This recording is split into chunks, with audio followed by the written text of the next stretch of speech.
it has been almost a dream come true, if I may say so, because I've been following up with Professor Sir Andrew Likierman for almost more than 2 months, only with a view to have his talk on the Sage platform. And I must say, it was on 6th of October, 2021, when I happened to watch Andrew Likierman getting into the nuances of independent judgment in a program which was organized by the Institute of Directors, of which I was a participant. And those probably 10 minutes of what he's talked on that day provoked me so much that I felt that I should somehow try to get Sir on the platform. And unfortunately enough, Professor had made his email available in the screen. So I watched the YouTube content again and again, picked up that email, and then started communicating. And as it happened so many occasions, I was not a very regular person dealing with Professor Sir Andrew Likierman. And invariably, some of the mails went into spam. So it took quite some time for me to establish a regular connection with Professor, but I must thank him immensely for having conceded and accepted our request to be on the platform, which is happening right now. And I must also, at this point of time, acknowledge the fact that at various occasions, through the mail and through other formats like WhatsApp, I have tried to, at odd times, I have tried to be in touch with Professor, for which I seek my own humble apologies. But be that as it may, the topic chosen for the day is something which is extremely topical. What is independent judgment? Now, this is something which is, in fact, lies at the core of corporate governance. If we look at the atmospherics around corporate governance, it is essentially that independent mind or the independent mindset which is sought to be focused and to that extent encouraged at every forum, be it the audit committee, be it the nomination and remuneration committee, be it the stakeholders committee, where some of the committees are now sought to be manned or women only by independent directors. So, and how do we get this independent judgment? That was the most fascinating aspect of Professor's talk on 6th of October. So this independent judgment arises out of various assessments or conclusions or understanding, and depending on situations. If I could remotely liken what I vaguely remember to have listened to on 6th of October, it is what we in the Indian parlance called dharma. It is more or less similar to what is called dharma, which in a loosely translated sense means doing the right thing. So it's not exactly, it's doing the right thing for the occasion. So this is precisely what I learned from Professor's talk, and which actually sort of enamored me to get to know more about Professor. And I was quite delighted to know his entire profile, which we picked up from Wikimedia. And then we found that I must say that we are quite honored and privileged to be having a former dean of London Business School on our platform. Namaste. This is something which is quite extraordinary. Without taking much of our time, I welcome Professor Sir Andrew Likierman once again, and welcome to the talk. And all our ears are and our eyes are keenly looking forward to listening to you. Thank you so much. Over to Professor. Thank you so much, Sine, for your introduction. What I'm going to do is share a few slides, if I may, just to give you an outline of what this is all about. As you'll see, there are some references, if you want to follow this up, on some publications, both in terms of judgment more generally, and also the independent judgment that I'll be talking about. Just one thing, which is, please don't hesitate if you want to ask questions during the talk. I'm very happy to take questions as we go along. If you put them in the chat, I don't know whether the chat's open, and so on, or leave them to the end. Anyway, I'm very, very happy to answer questions and indeed to hear your views on this subject. All right, could we have the first slide, please? There's not that many slides. I just want to give you the main outline. Can I have the next slide? Thank you. What I want to do, first of all, is just to explain to you where these ideas come from. So there's not just me sitting down and thinking them up in abstract. What I've been doing is working on the whole area of judgment. That's not just independent judgment, but judgment in many different contexts. And this is a complex subject. As I'm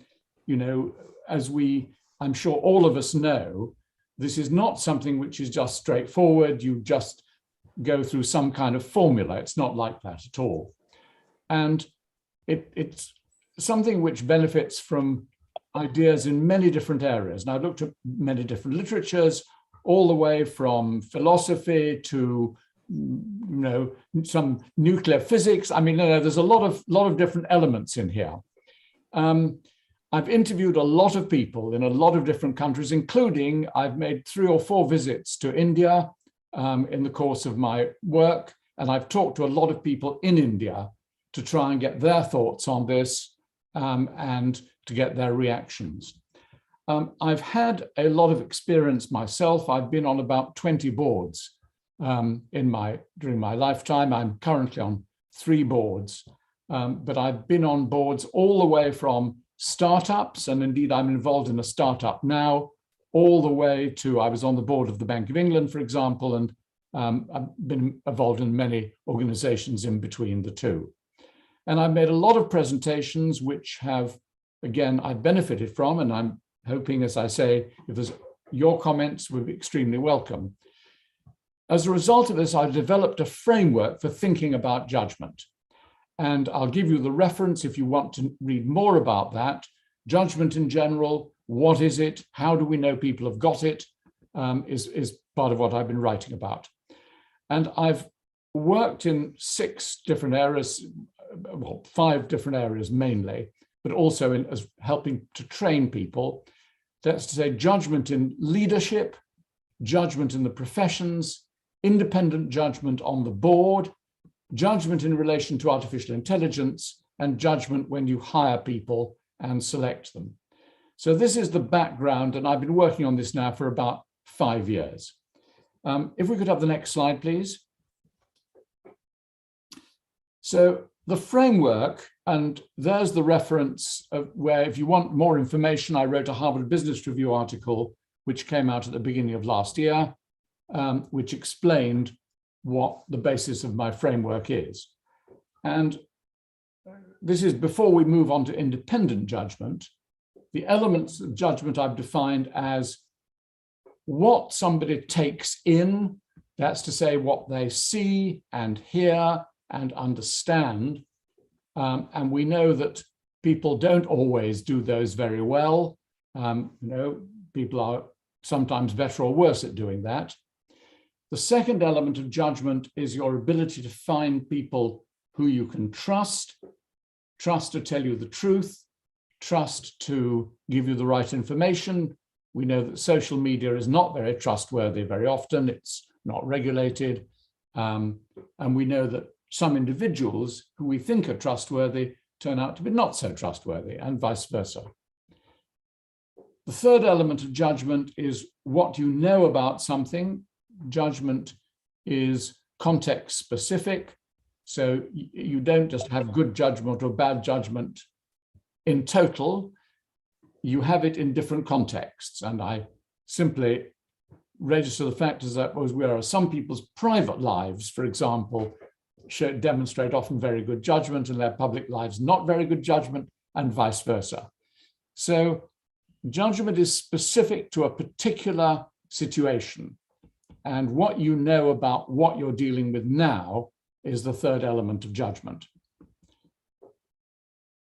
The fourth is about feelings and beliefs, and those, of course, color the way in which we look at the choices we have to make. So if we have strong feelings and belief before we go into something, we're much more likely to exclude various possibilities that don't accord with the way in which we feel and believe. Our biases, there's been a lot of work in recent years on biases and the fact that people enter discussions often pretty sure of themselves in various ways and not very prepared to listen to the particular arguments or discussion. So with those four, we go into the choice. One makes a choice in certain ways. One has to think about how many options one has, whether all the options have been included, and so on.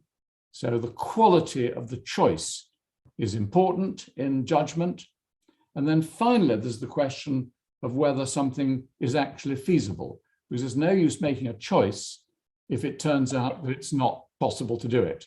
And if I can take a direct example here in the UK at the moment, we are being encouraged right now to test ourselves very regularly, but unfortunately, there are no test kits available. So it's no use saying, let's encourage everybody to test if there are no test kits. This is not very sensible.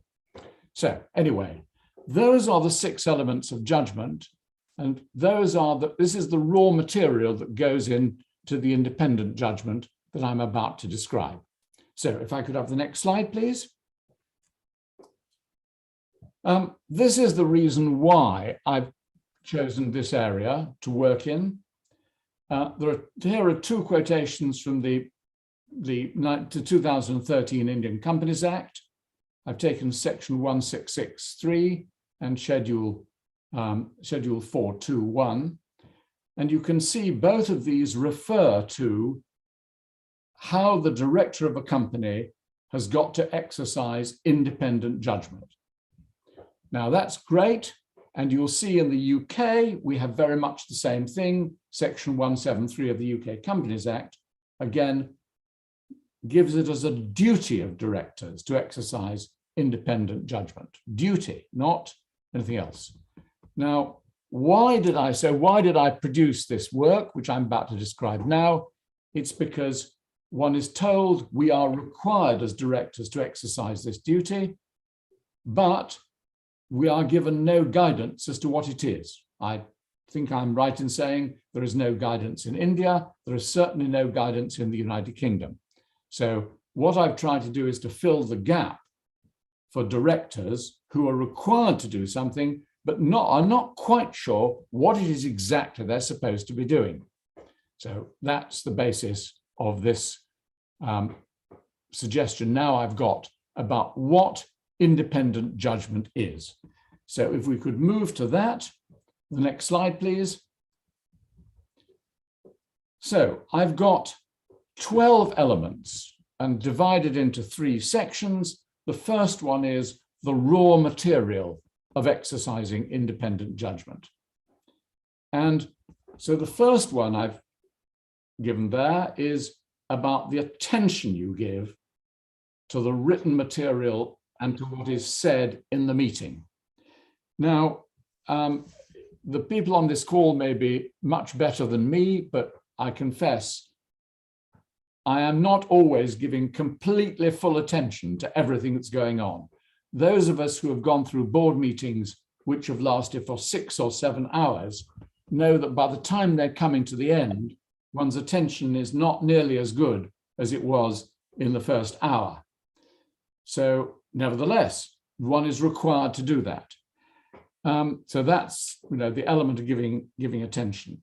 Now, in terms, I'm going to make suggestions about the way one can help this. Now, for example, by implication, in terms of what I've just said, having very, very long meetings where people then are no longer able to give full attention is not a good idea.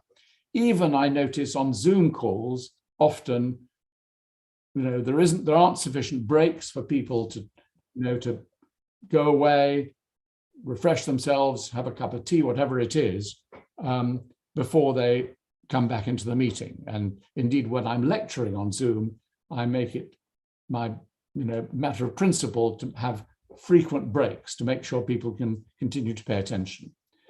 So the question of how you structure meetings, for example, is important. So too is the question of how much information comes to the meeting. Now, I mean, you may know that certain organizations, of which Amazon is one, have a limit of 6 pages for an agenda item. That's to say, you cannot produce hundreds and hundreds of pages. I mean, I was on the board of a company where we had more than 1 million words every month to read before the board meeting. Now, that is too much for most people, and it's not realistic. So giving full attention can help by providing material that's more easily assimilable, and also having meetings where people are able to give things their full attention.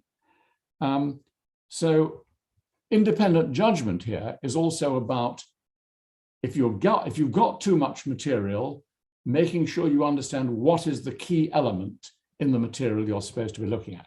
So that's number one. Number two is about checking and questioning the information. This, of course, is something that we are required to do as board members. This is something that's a very important element, not just taking things for granted or taking things unquestioningly. We have to look at the quality of what we're getting to try and make sure that we can understand what's happening, understand its relevance and its importance to what's happening. Now, again, if I just take an example, I've been on boards which have been dominated by powerful chief executives who kind of get used to the idea that what they say is, that goes, doesn't it? It's unquestioned. But no, if you're on a board and you're exercising independent judgment, it does not mean, even if you have a well-established and successful CEO, it does not mean accepting anything that he or she says as being the truth. And we know of a number of occasions, and I've been present at those myself, where things have got through the board which should have been questioned at the time. And indeed, I have issues where I've regretted, in retrospect, not questioning what's been going on. So, number two element of independent judgment is questioning information, written and spoken in discussion around the board table. Number three is about not having reliance on a single person. Now, I mean, there may well be people, for example, who are expert in IT and in artificial intelligence on this call, but I know that I've gone into discussions about something about a complex technical matter, and sometimes there's been a single person on the board, a single outside director, and everybody turns to this person almost instinctively at the start of a discussion to say, well, what do you think about this? And if they sound sure of themselves and they have a clear view, on the whole, boards go along with what these people say. So my view would be that actually having reliance on a single person is not a very good idea, because that single person may not have all the necessary knowledge about all aspects of the subject, whether it's artificial intelligence or whether one should expand into Southern Africa or whatever it is. These are things in which relying on one person can be dangerous. And it's important, I think, also to make sure that even though the person sounds very sure of themselves, that one is questioning them, questioning their ideas.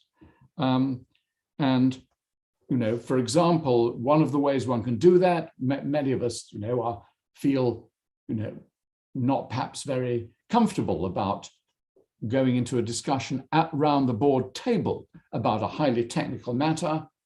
What one should probably then do is, before the board meeting starts, discuss the technicalities outside the board meeting with somebody else to get oneself briefed on what's going on. So that's a way, for example, one can avoid undue reliance on one person. The other thing is, of course, I've put the majority view, simply saying, oh, well, if the majority of people here like it, then that's absolutely fine. Well, that's, of course, is not good at all, because all sorts of reasons might persuade a group to do something, but actually it may not be the right thing to do. So finally, in this section, we've got the question of what the context is. So, one may say, look, I'm an optimist. I believe we ought to expand all the time, but wait a minute, is optimism relevant here, or is it rashness? Similarly, one may be very cautious, and in a particular situation, it's important, taking account of context, to set aside one's caution and say we really need to do things. The kind of area here which independent judgment's important on, for example, is somebody says, well, look, we did terrifically well in expanding into this particular area last year. We can do just as well this year. Well, maybe not, because actually it may be very different this year, going into a different kind of area, that the parallel is not comparable. And indeed, sometimes, for example, it's a good idea to look at how did we do in various other attempts to try and do a certain thing, whether it's expansion, whether it's technical development, whatever it is, to get some idea of what the precedents are and how good we actually were at doing various things. All right, so look, these are the first four. These are the raw material. I'd like to stop there, if I may, and ask if there's any questions. I prefer also, you don't want to listen to me in the same giving full attention. Also, in my experience, means breaking things up. So I'm very happy to take a question or two at this stage, if I may. Any questions anybody would like to raise, or anything I've said, or perhaps comments you'd like to make, or experience to share? I did hear you unmuted yourself. Does that mean you were going to come in? Yes, Professor, I think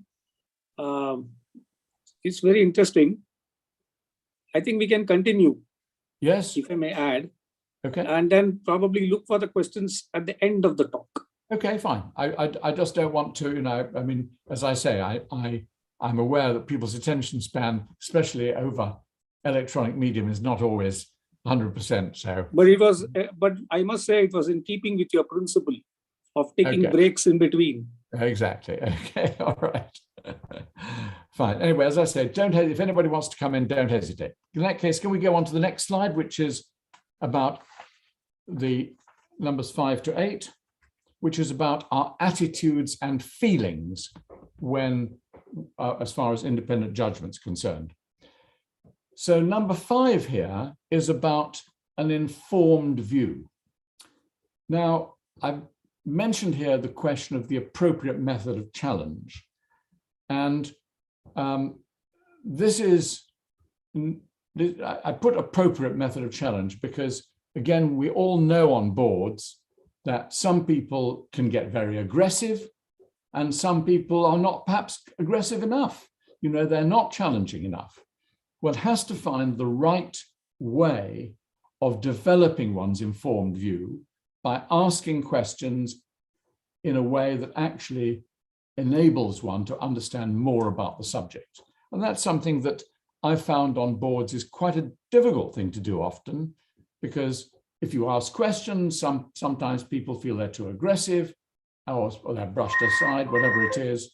So these are things which, I'm so sorry, that's, I'll get that.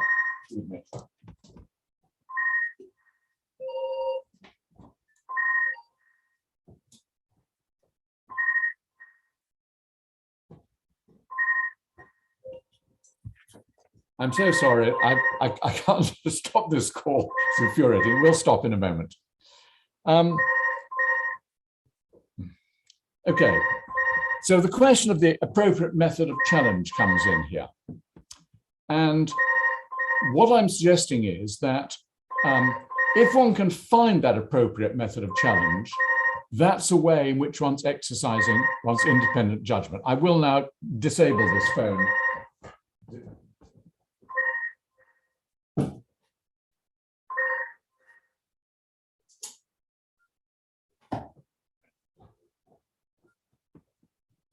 Well, that was slightly unexpected, and I apologize for that.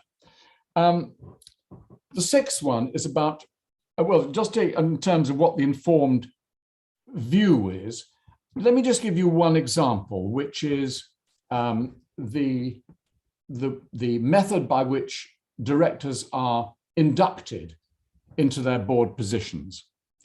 So my experience is that induction is often people talking at the new director, relaying lots and lots of information, which after a while is quite difficult to take in. And this is an area in which it seems to me that helping new members of a board to be acquainted with what's going on can be done much better in the induction process by trying to make sure that what's communicated is information which enables the director to appropriately challenge what happens. And that is not just talking at somebody for hours. It is about giving them information which enables them to ask the right questions. So that's an example, perhaps, of how an informed view can be developed from the very start of somebody's career on the board. Number 6 is about freedom from undue influence. Now, this is something that I found to be very tricky in a number of situations where, for example, a particular director has got a particular view that they believe is they need to put across and which excludes consideration of other things. Or it could be a director who see themselves as being a spokesperson for a group of shareholders or a group of outside interests to put forward a particular point of view. Now, independent judgment means not being unduly influenced by a sectional interest or agency. And that may be quite difficult for an executive director on the board. Let's say the marketing director is on the board, and the marketing director feels they have got to push the interests of marketing on the board. They're there as the spokesman for their function. That is not being an independent, exercising independent judgment. So that freedom from undue influence, I believe, is really important to make sure that everybody is in the same, as it were, pursuing the same ends as members of the board. What one does not want is a board that is divided between people who are pushing particular interests and so on. I mean, I'll just give you one example. I was chairman of a company had 50% shareholding by one shareholder and 50% by another, and they did not agree. So as a result, it was virtually impossible for this company to develop a strategy because there was not an alignment, and the directors on the board effectively blocked each other in order to, to make sure that their own interests were not jeopardized. The result is the company did not move forward, and after a while, I simply said, I'm not going to go on doing this. I'm going to resign. So that's number 6. Number 7 is awareness of one's own feelings and one's own biases and one's own emotions in approaching a particular area. Now, we all have biases. It's impossible. We are human beings. We all have feelings about things. Somebody comes to present and we think they're fantastic. So we tend to think that anything they say is going to be fantastic. Similarly, if somebody comes to present to us and we don't like them at all, well, we tend to dismiss what they say. I'm not saying one can get rid of these, but one needs to be aware of them.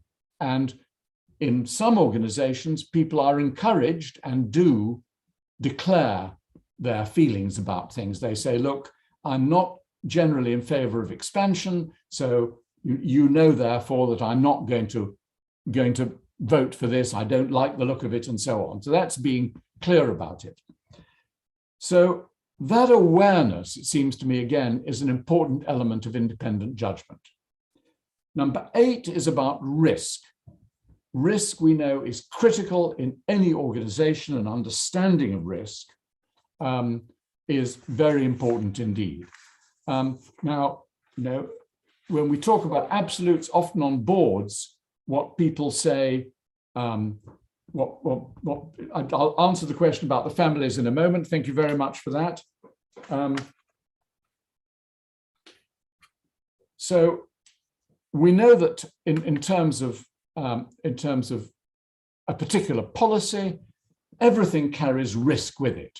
You know what I mean? The question is, how much risk? How much risk are we prepared to take?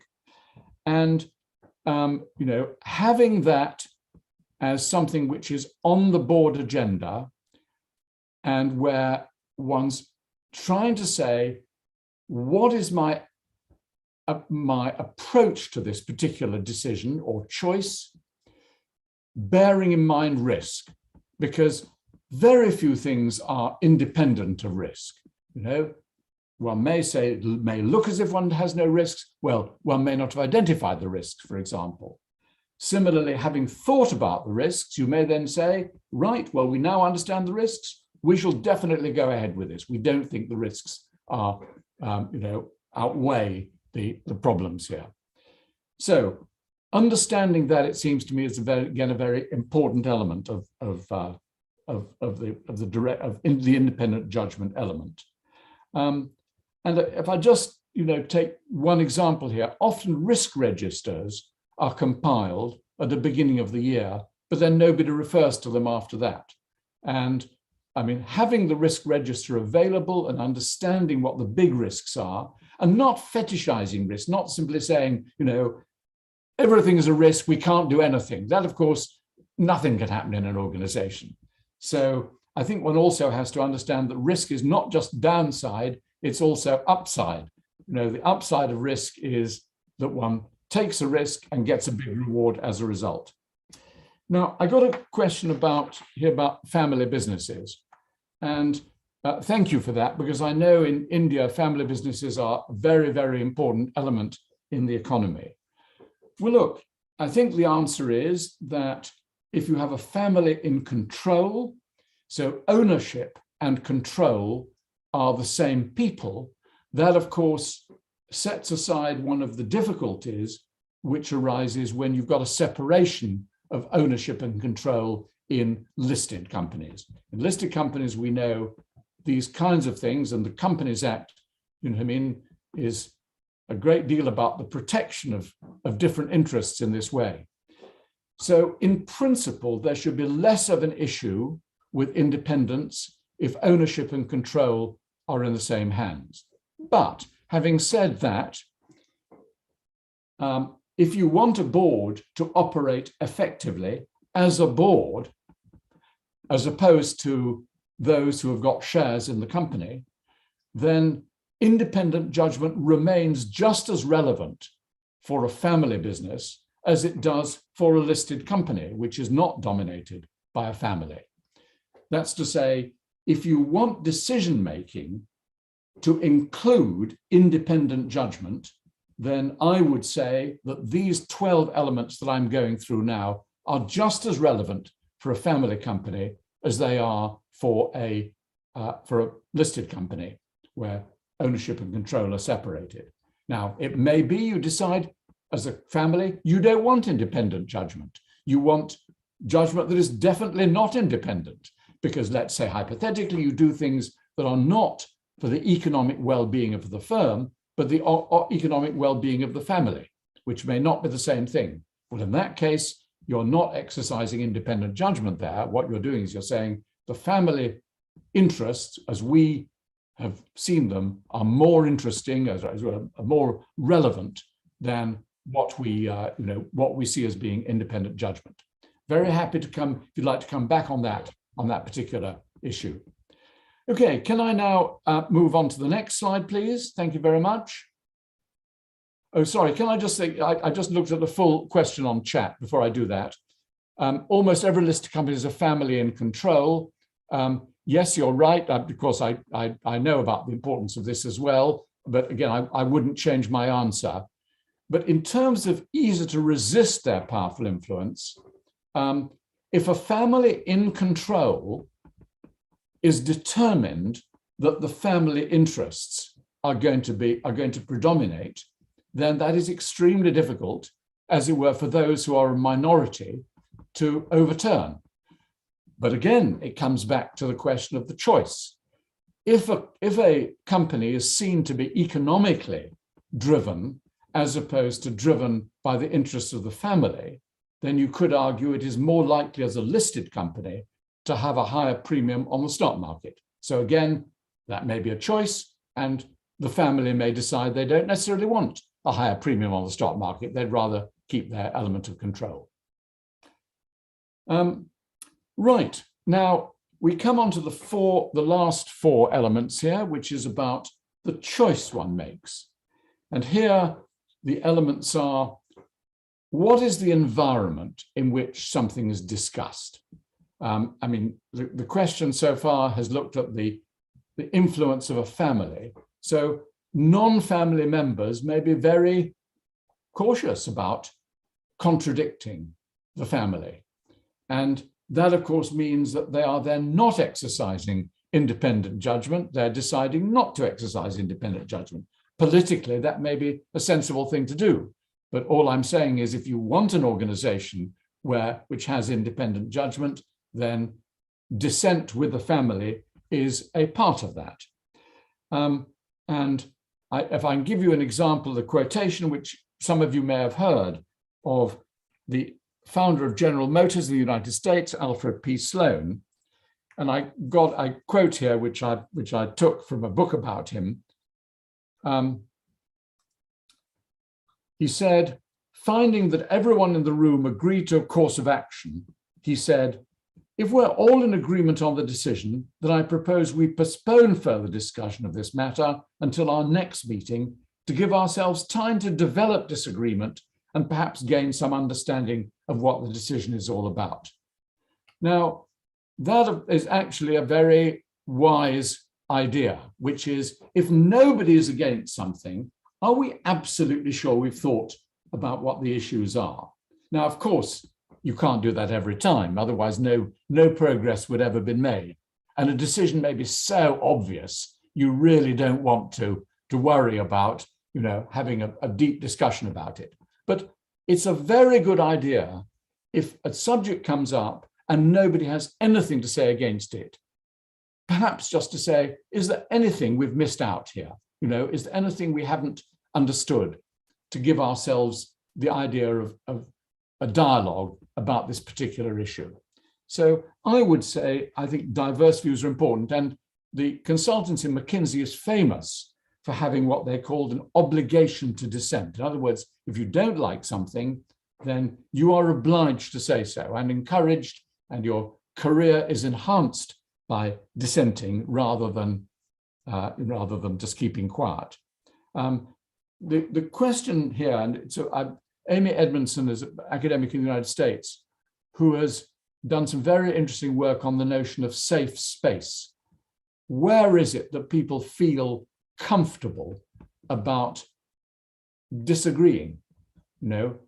If there's an environment in which people basically are, the message is shut up and don't disagree, then people are not going to disagree. If that's, because otherwise they will fear for their positions. But what I'm saying is, if you want independent judgment, you have to have an environment in which disagreement is possible. Not for its own sake, but just to say, let's get the argument going, let's make sure we've thought about the issues.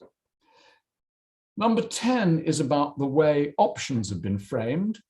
And again, we know, I'm sure everybody on the call has had the experience that, they're given 3 options, of which the 2 outlying options are completely ridiculous, and the middle one is the only possible option. And it's quite clear what the writers of the paper say. Don't do number 1, don't do number 3, number 2 is the only one really you're able to do. Well, that may be a way of framing things as an option that is not a very good idea, and which discourages people then from saying, have we really got nothing but option number 2 to go for?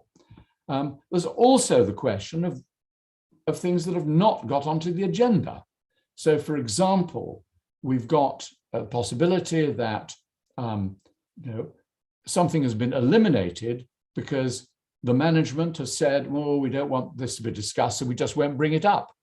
I was involved in an organization which had a risk committee at the very senior level, and issues came up from the subsidiary risk committees to this overall risk committee. And what I did is I went and sat in on the individual risk committees to find out where risks have been eliminated before they came to us on the senior committee. And that's one way of getting an idea about what that might be. So that's number 10. Number 11 is the question of understanding the trade-offs in any choice, because all choices involve trade-offs, especially and perhaps including doing nothing at all.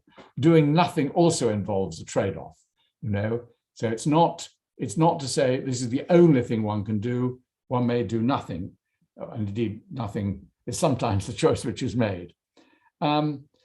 So here, I think the question is, all right, so for example, have we looked at sufficiently the fact, if everybody agrees with something, have we really understood what the trade-offs are?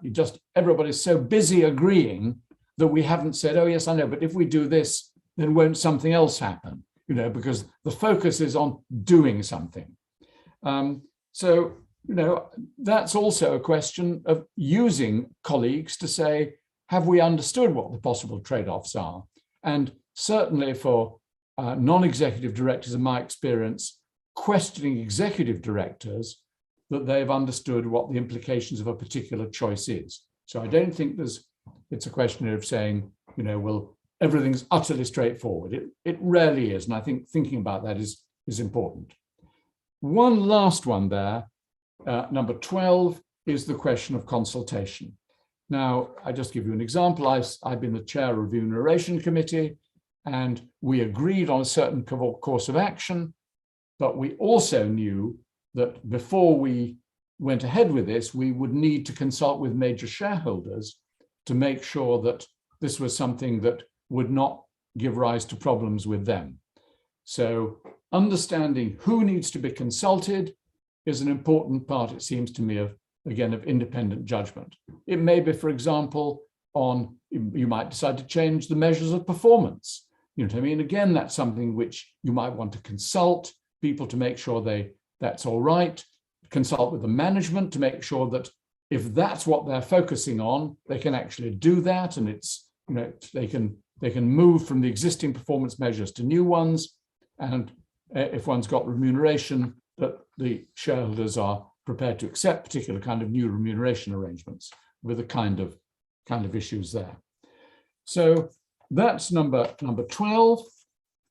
Right, and at the bottom there's a reference to the booklet, and you'll see the booklet, which I've given the front cover is there.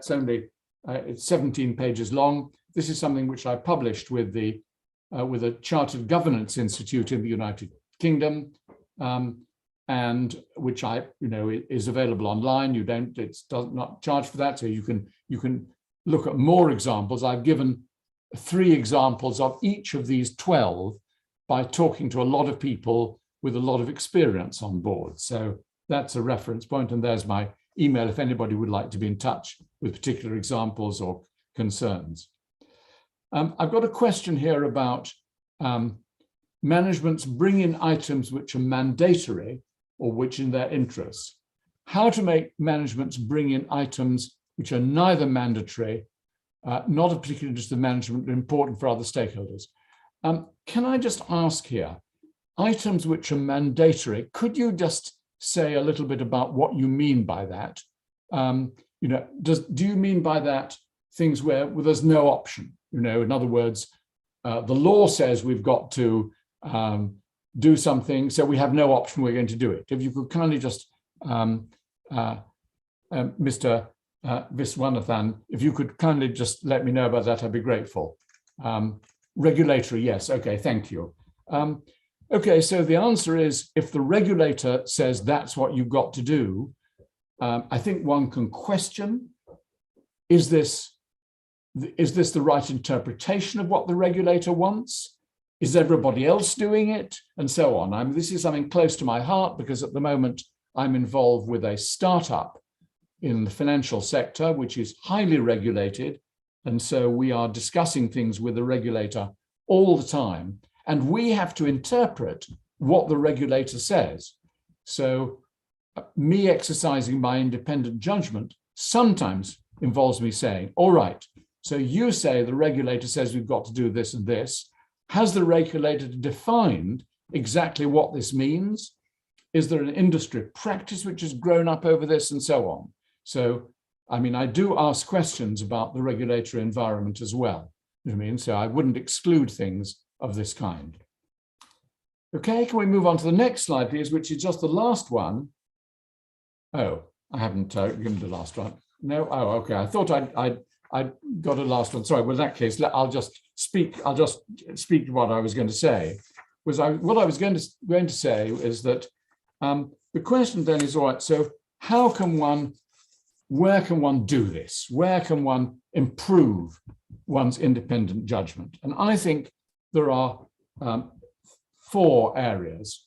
First of all, I've mentioned already induction. That's to say, bringing people into the organization. You can help them to ask better questions, to be better briefed. And also, of course, induction should not be the only time that somebody understands more about the organization. It's a good idea to have briefings about what happens so that you can understand more about processes and so on and issues. So that's one area. The second one in which one can develop independent judgment is in meetings themselves. So the role of the chairman in a meeting seems to be particularly crucial because the chair is in charge really of saying, what is the atmosphere in this meeting?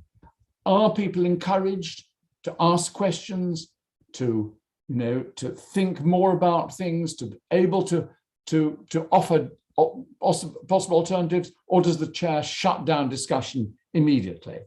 The question of what happens as a result of board discussions. Once, the board makes a decision and then nothing happens, well, the message is this discussion is not very important. So I think, feeding back to make sure that things happen as a result is very important. And also the way in which discussion takes place. Are questions answered, or are they basically ignored or just brushed aside? So in meetings, independent judgment can be encouraged by the dynamics of the meeting. The third area is about appraisal. That's to say, if you have board appraisal, as is required in organizations, listed organizations in the UK and in some other countries, that's to say, when board members are appraised on their performance, you can help board members to exercise better independent judgment. And then finally, there's the question of training. So I've mentioned these 12 elements of independent judgment based on the framework, the 6 elements of the framework, which I outlined at the beginning. And I believe everybody can improve their judgment. It doesn't matter how good you are, you're always able to learn. And indeed, somebody who thinks they're not able to learn anymore, I would say, has probably not got very good judgment themselves, because judgment is a matter of constant improvement and constant questioning. So I would argue that those 4 ways are the ways in which a director can exercise better judgment. Let me just now, I've got a question here about remuneration policy on directors affecting independence. Well, I think it's a very, very good point. It's one reason why, and I'm afraid I'm not familiar enough with practice in India, but for example, in the UK, for listed companies, there is an understanding that directors will not be remunerated on a basis which will affect their independence. So, for example, they will not get bonuses linked in some way to certain kinds of behaviors or something like that. And that obviously is, that's not the same for executive directors who one wants to motivate in a particular way. So I would argue that the remuneration policy for independent directors does affect independence, and therefore remunerating directors, independent directors, indeed independent directors, should be very much in terms of ensuring their independence. Okay, so look, I've now dealt with the 12 elements, and I've so far had questions. Can I, again, any other questions anybody would like to raise, or issues anybody like, or please do share your own experience if you've got a particular case which you perhaps like to share with everybody else.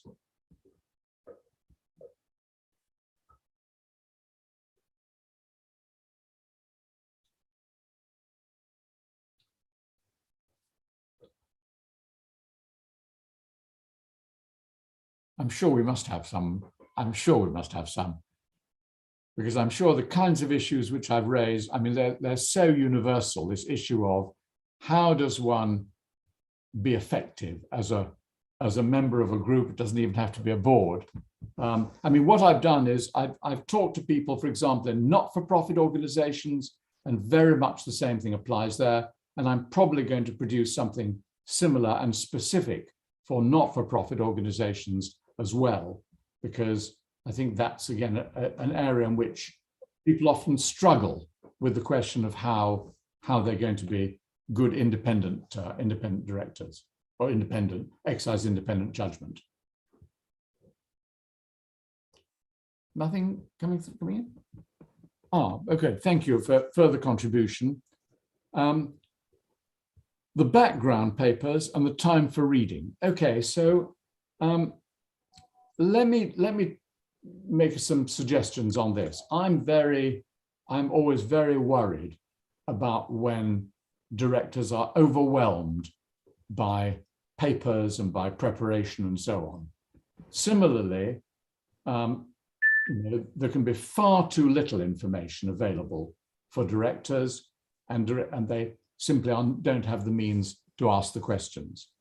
So I would say I completely agree that the quality of the background papers is important. Now, that means, for example, you have to have enough time to read the papers. I mean, for me, what's important is usually having a weekend in between getting the papers and the meeting. So if a meeting's on the Tuesday, I will read the papers usually over the weekend and so on. Often boards like to have papers out a week before. Sometimes that's just not feasible. What one doesn't want is papers circulated the night before a meeting when there's no chance of reading through them, when you just simply don't have the opportunity because you're out that evening, or you've got another meeting on beforehand and you just don't have the chance to do it. Similarly, tabling papers seems to be very bad practice, when papers are simply put on the table and you're invited to read them in the meeting because something has come up recently. Well, as a chair, I don't allow people to do that. I say, I'm sorry, we can't accept papers of the meeting, or we'll all go away for an hour and read the papers and then come back again having thought about it. But really, we can't do that. The follow-up comment was about keeping audit committee and board papers on the same day as a common practice. Not a good idea. Well, look, I agree, except often it's difficult to get people together physically, especially if they travel long distances. So it's not uncommon practice also outside India to do this. It does, as you rightly imply, it does mean there's more papers to read then, and it's a bigger burden in order to exercise independent judgment. But I mean, that may be my suggestion is then make sure the papers are not overwhelming, that they are feasible. And also another tip that I can offer is if you have a summary of each paper at the beginning, that helps people to identify what the key issues are and helps them read through the paper. I've got a comment here about giving stock options to independent directors. After stock options, can they exercise independent judgment? I think it's more difficult. I can see the attraction of saying, well, you have skin in the game, your interests are aligned with those of the shareholders, and so on. I mean, I would be cautious about this, in terms of aligning interests.